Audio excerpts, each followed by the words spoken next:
اپنے آپ کو خطا کا پتلا سمجھتے ہیں، اپنے عیبوں کی طرف دیکھتے ہیں، اپنی کمزوریوں کی طرف دیکھتے ہیں، اپنی خطا کی طرف دیکھتے ہیں، اپنی عاجزی عجز کی طرف دیکھتے ہیں، اپنی ہیومن لمٹس کی طرف دیکھتے ہیں، اپنی بے بسی کی طرف دیکھتے ہیں، اپنے علم کی لمٹس کو دیکھتے ہیں، اپنی معلومات کی لمٹس کو دیکھتے ہیں، اور اس کے بعد اپنے عمل کی خامی دیکھتے ہیں، اپنی نیت کی خامی دیکھتے ہیں، ہزار کمزوریاں ہمیں، ہزار عیب اپنے اندر ہمیں نظر آتے ہیں، جس کے بعد ہم یہ گمان کرتے ہیں کہ شاید ایک عام آدمی کے طور پہ، ایک عام انسان کے طور پہ میرے پاس کوئی ایسا راستہ یا ذریعہ نہیں کہ میں اللہ جل شانہ کی محبت کا مستحق بن سکوں۔ اللہ تبارک و تعالیٰ قرآن مجید میں ہماری اس مایوسی کو، ہماری اس نا امیدی کو زائل فرماتے ہیں، اور اپنی رحمت کے ساتھ، اپنے فضل کے ساتھ ہمیں ایک راستہ عطا فرماتے ہیں کہ تمہارے عیب اپنی جگہ، تمہاری خامیاں اپنی جگہ، تمہاری کمزوریاں اپنی جگہ، لیکن پھر بھی تم اگر خود چاہو اور اس راستے کی طرف گامزن ہو جاؤ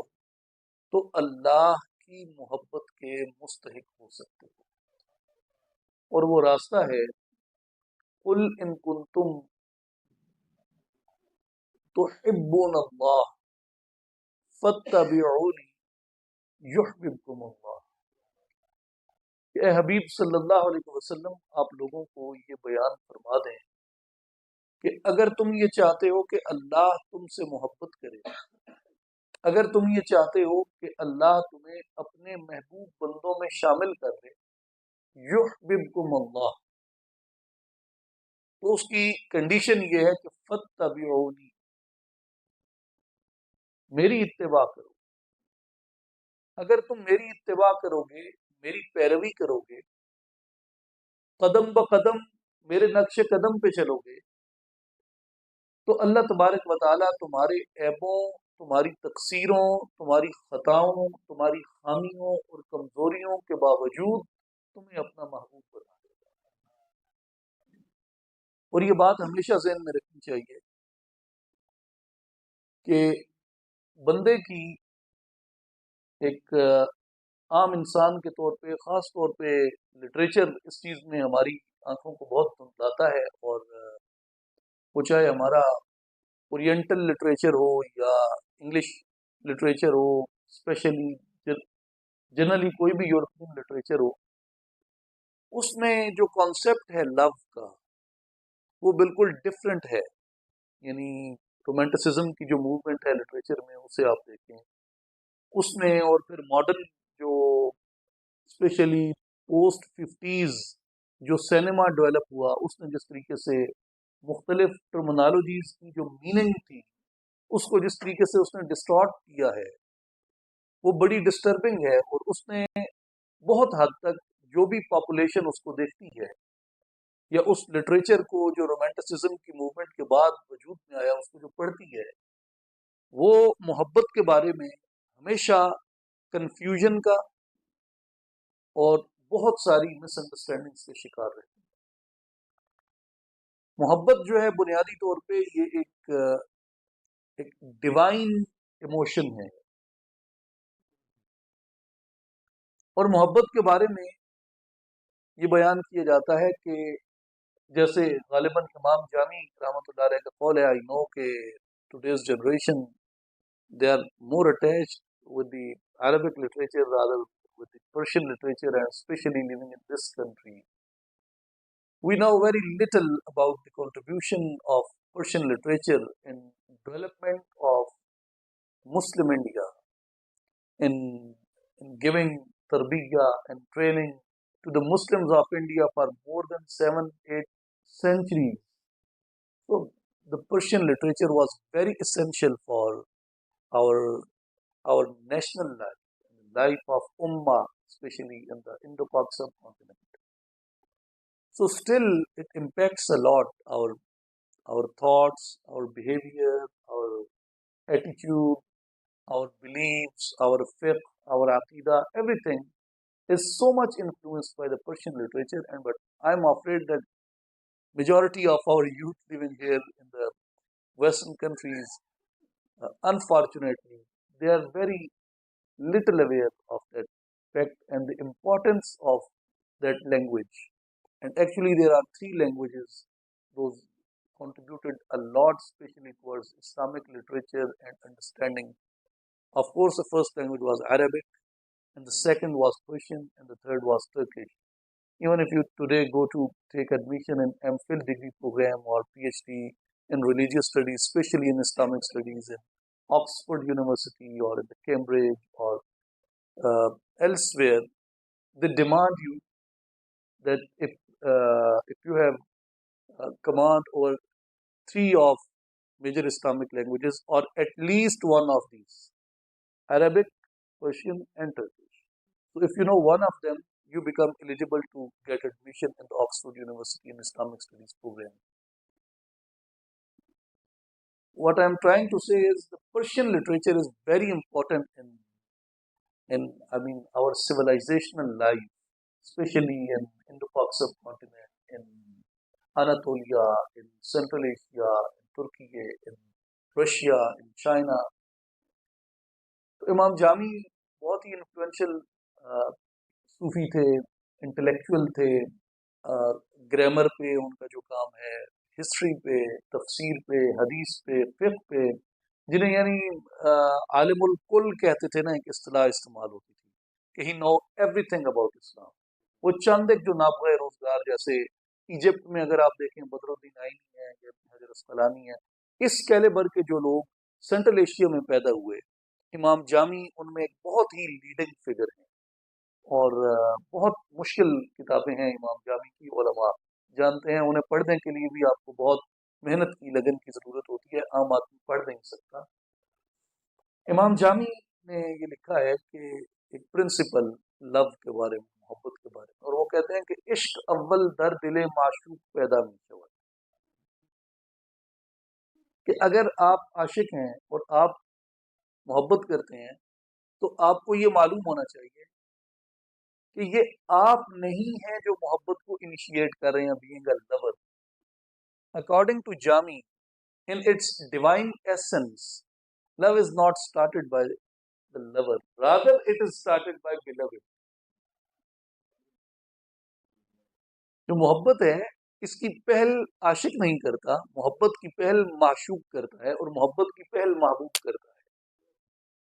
تو یہ یاد رکھنے کی بات ہے کہ اللہ تبارک و تعالیٰ سے محبت کرنے میں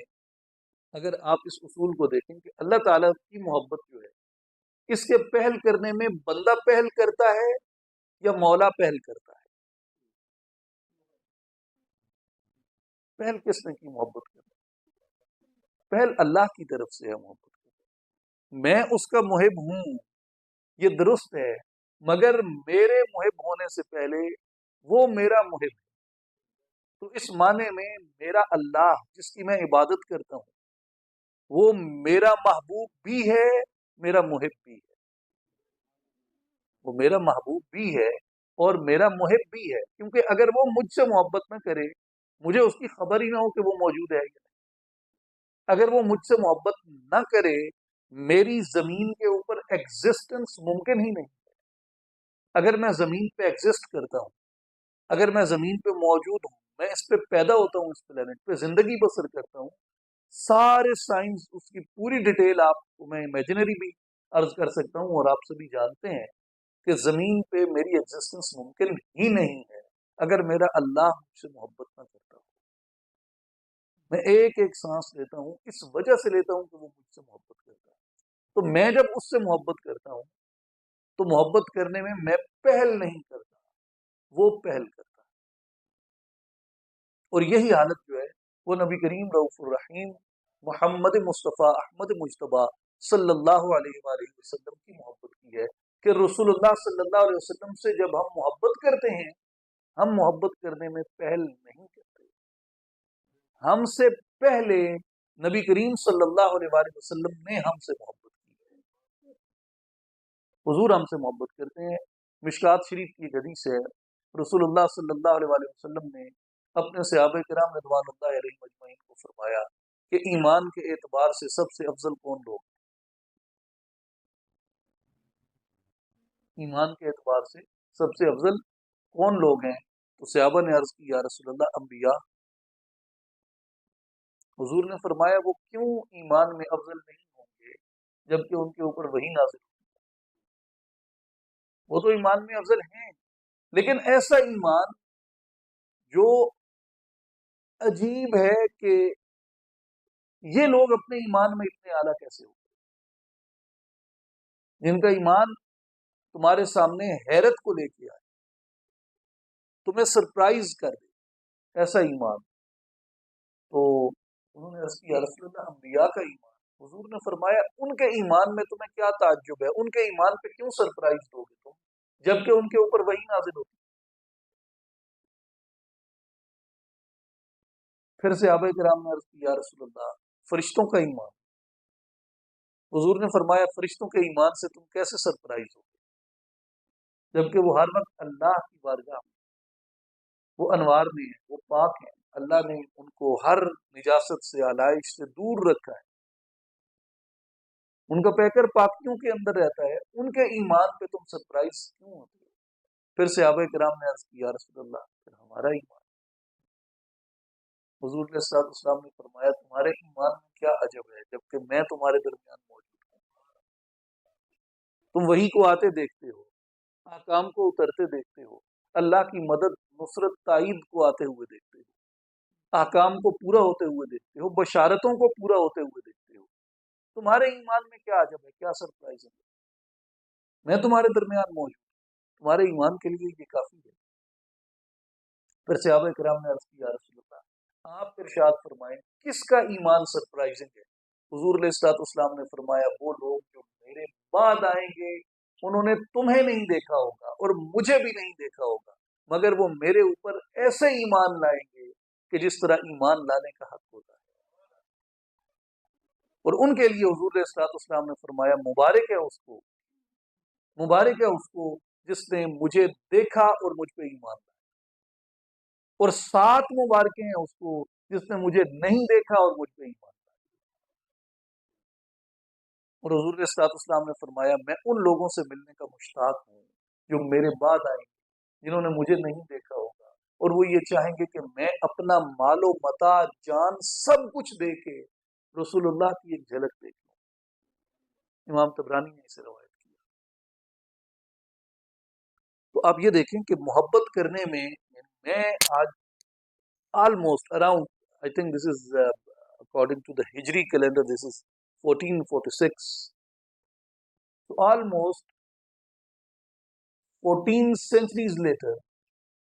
we are sitting here and discussing the love of Rasulullah sallallahu alaihi wasallam, but just imagine who initiated that love, me with Rasulullah or Rasulullah with me? پہل کس نے کی ہے محبت؟ میں رسول اللہ سے محبت کرنے میں پہل کرنے والا ہوں یا رسول اللہ مجھ سے محبت کرنے میں پہل کرنے والا؟ حضور میرے محبوب ہیں، اس میں کوئی شک نہیں، مگر حضور میرے محب بھی ہیں۔ اگر حضور میرے محب نہ ہوں وہ میرے محبوب کیسے بنے؟ وہ پہلے مجھ سے محبت کرتے ہیں۔ عام روایات میں ہمارے یہاں یہ بیان کی جاتی ہے حضور صلی اللہ علیہ وسلم جب پیدا ہوئے تو حضور نے پیدا ہوتے ہی سجدہ فرمایا، اور اس سجدے میں حضور علیہ الصلوۃ والسلام نے جو دعا کی بوقت پیدائش اپنی امت کی بخشش اور مغفرت کی دعا کی۔ حضور جب عرش پہ گئے، معراج پہ گئے، اللہ تبارک و تعالیٰ کی بارگاہ میں اپنی امت کی بخشش اور مغفرت کی دعا کی۔ حضور نبی کریم علیہ الصلوۃ والسلام پہ جو کتاب نازل ہوئی، اس کتاب کے بارے میں سیدنا علی ابن ابی طالب رضی اللہ تعالیٰ عنہ سے سوال کیا گیا کہ اے علی قرآن میں سب سے زیادہ امید افزا آیت کون سی ہے؟ حضرت علی رضی اللہ تعالیٰ عنہ نے فرمایا وَلَسَوْفَ يُعْطِيكَ رَبُّكَ فَتَرْضَىٰ، سب سے زیادہ امید افزا ہے، جس کا ترجمہ یہ ہے کہ اے محبوب، ان قریب ہم آپ کو اتنا عطا کریں گے کہ آپ ہم سے راضی ہو جائیں گے۔ تو حضرت علی رضی اللہ تعالیٰ عنہ سے لوگوں نے پوچھا کہ حضور کیا چیز چاہتے ہیں اللہ سے؟ اللہ نے جو دینے کا وعدہ کیا کہ یا رسول اللہ اتنا دوں گا کہ آپ راضی ہو جائیں گے۔ حضرت علی نے کہا کہ حضور اپنی امت کی بخشش اور مغفرت کا سوال کریں گے۔ تو امت کی بخشش، امت کی خیر خواہی، امت کی مغفرت کی طلب رکھنا حضور علیہ الصلوۃ والسلام کے اس جذبہ محبت کو ریفلیکٹ کرتا ہے جو حضور کو اپنی امت سے ہے، اپنے لوگوں سے ہے، اپنی ذات اقدس پہ ایمان لانے والے اور آپ پہ نازل ہونے والی کتاب پہ ایمان لانے والے اور اس کی تصدیق کرنے والوں سے حضور کو محبت ہے۔ تو محبت کی پہل کرنے میں یہ ضروری ہے کہ یہ ہمارے ذہن میں رہے کہ میں رسول اللہ سے محبت بعد میں کرتا ہوں۔ آلموسٹ 1446 ایئرز لیٹر میں حضور سے محبت کرتا ہوں، حضور اس سے پہلے مجھ سے محبت فرماتے ہیں۔ وہ مجھے ذوق کی تسکین کے لیے مولانا امام احمد رضا خان قدس سرہ العزیز سے ایک شعر ہے ان کے مشہور سلام کا کہ پہلے سجدے پہ روز ازل سے درود، پہلے سجدے پہ روز ازل سے درود، یادگاری امت پہ لاکھوں سلام۔ ایک لمحے کے لیے بھی رسول اللہ نے اپنی امت کو نہیں بلایا۔ پاکستان میں وہ اکثر علماء کرام امت کی بات کرتے ہیں، امت کچھ لوگ چھیڑنے کے لیے یا جو سیکولر لبرل طبقہ ہے وہاں پہ وہ کہتے ہیں مولویوں امت کی بڑی فکر ہے، جیسا کہ امت میں امت کرنے ہو آپ نہیں سوچو تو بھائی امت کی فکر عالم کو ہونا عجب بات نہیں ہے، امت کی فکر ہر مسلمان کو ہونی چاہیے، اس لیے کہ امت کے بارے میں سوچنا رسول اللہ کی سنت ہے۔ تو میں جو عرض کر رہا تھا کہ ہمارے پاس جو راستہ ہے حضور نبی کریم صلی اللہ علیہ وآلہ وسلم کی اتباع کا، وہ ہمیں اللہ تبارک و تعالیٰ کی محبت تک پہنچاتا ہے، اور حضور نبی کریم صلی اللہ علیہ وآلہ وسلم کی اتباع دو طریق میں کی جاتی ہے، جس پہ قرآن مجید کی ایک آیت شاہد ہے کہ یا ایھا الذین آمنوا ادخلوا فی السلم کافہ، اے ایمان والو اسلام میں پوری طرح داخل ہو جاؤ۔ اور اسلام جو ہے یہ انسان کی دونوں حصوں پہ محیط ہے، اعمال پر بھی اور نیت کے اوپر بھی۔ حضور علیہ الصلوۃ والسلام کے اعمال کی بھی پیروی اور اتباع کرنی ہے، اور حضور نبی کریم صلی اللہ علیہ وآلہ وسلم کی نیت کی بھی ہم نے پیروی اور اتباع کرنی ہے۔ حضور نبی کریم صلی اللہ علیہ وآلہ وسلم کے اعمال کی اتباع ہمارے لیے واضح ہے کہ ہم نماز پڑھتے ہیں، اس میں اللہ اکبر کہتے ہیں، فاتحہ پڑھتے ہیں، بعد میں سورت پڑھتے ہیں، تسبیحات پڑھتے ہیں، تشہد میں جو کچھ پڑھتے ہیں یہ سب نبی کریم صلی اللہ علیہ وسلم کی سنت ہے، اور یہ عمل میں حضور کی سنت ہے۔ حضور کی طرح قیام کرنا، حضور کی طرح رکوع کرنا، حضور کی طرح سجدہ کرنا، حضور کی طرح تشہد میں بیٹھنا، حضور کی طرح روزہ رکھنا، حضور کی طرح نوافل پڑھنا، حضور کی طرح باقی اپنی زندگی کے امور سر انجام دینا، یہ عمل میں رسول اللہ صلی اللہ علیہ وسلم کی سنت ہے۔ لیکن نیت میں سنت کیسے ہے حضور صلی اللہ علیہ وسلم کی؟ جو نیت ہے بنیادی طور پہ یہ ڈیفائن کرتی ہے آپ کے آبجیکٹو کو کہ کوئی بھی کام کرنے کے لیے آپ کی نیت کیا ہے، اور قرآن کریم حضور نبی کریم صلی اللہ علیہ وآلہ وسلم کی جو انٹینشن ہے کسی بھی عمل کے لیے اسے واضح طور پہ بیان کرتا ہے کہ حضور کی انٹینشن کیا ہے، حضور کی نیت کیا ہے۔ قل ان صلاتی و نسکی و محیای و مماتی للہ رب العالمین، کہ اے حبیب صلی اللہ علیہ وسلم آپ فرما دیجئے کہ بے شک میری نماز اور میری قربانی،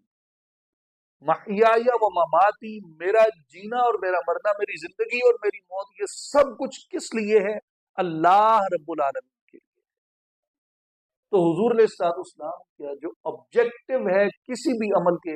سر انجام فرمانے کا، وہ آبجیکٹو اللہ کی ذات ہے، وہ آبجیکٹو اللہ کی ذات ہے۔ اور یہ یاد رکھیں کہ مومن کے عمل کا جو انعام ہے وہ جنہ ہے، وہ ہیون ہے،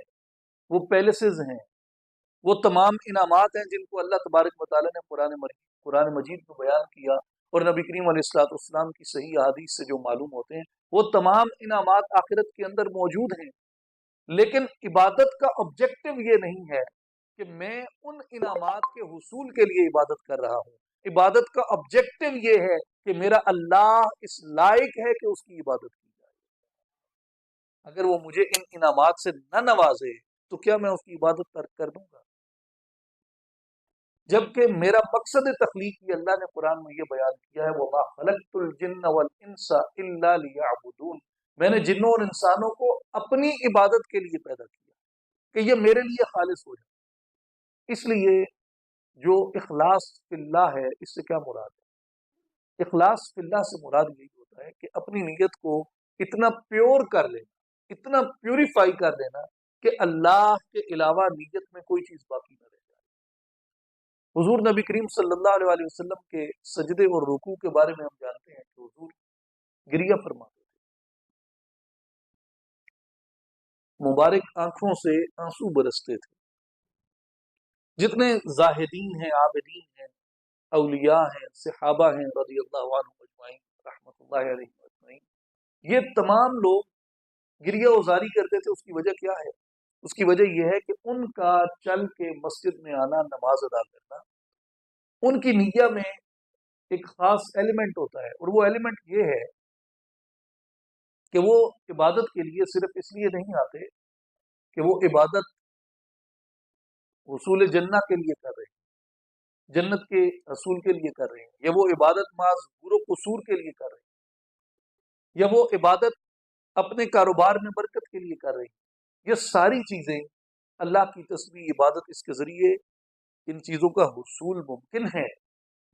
نماز کے ذریعے رزق میں برکت آتی ہے، اور قرآن یہ بتاتا ہے کہ جو اللہ کے ذکر کو بھول جاتا ہے اس کی روزی تنگ کر دی جاتی ہے۔ تو یہ درست ہے کہ نماز کے ذریعے، عبادت کے ذریعے، ذکر کے ذریعے زندگی میں برکت ہے، رزق میں برکت ہے، دنیاوی معاملات میں برکت ہے، یہ بالکل بجا ہے۔ لیکن کیا میری عبادت کا آبجیکٹو یہیں تک محدود ہے، یا میں نے اپنی عبادت کو اس سے عظیم تر، اس سے بلند تر، اس سے بیونڈ کسی آبجیکٹو کے لیے کرنا ہے؟ تو وہ آبجیکٹو جو رسول اللہ کی نیہ کے اندر شامل ہے، حضور کی انٹینشن میں شامل ہے، وہ سوائے اللہ کی ذات کے کوئی اور چیز نہیں۔